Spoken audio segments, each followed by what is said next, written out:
Total 3.5 ఎకరాలు land for sale.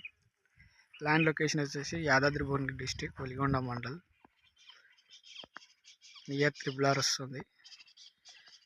ఈ side back side వచ్చేసి రామేశ్వరం మఠం,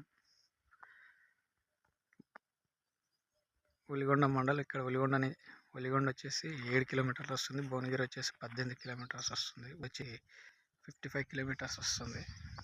ఏ title property, owner property, retail. మనకు తోటకైనా అగ్రికల్చర్ కల్టివేషన్ కానీ పర్ఫెక్ట్ ల్యాండ్. మనకు 21 ఫీట్ నక్ష రోడ్ ఉంటుంది. నక్ష రోడ్ నుంచి సెకండ్ బిట్ వస్తుంది. మొత్తం 3 ఎకరాలు. కానీ ప్రాపర్టీ సేల్ అయిపోయి అది వచ్చేసి తరిపొలం ఉంది.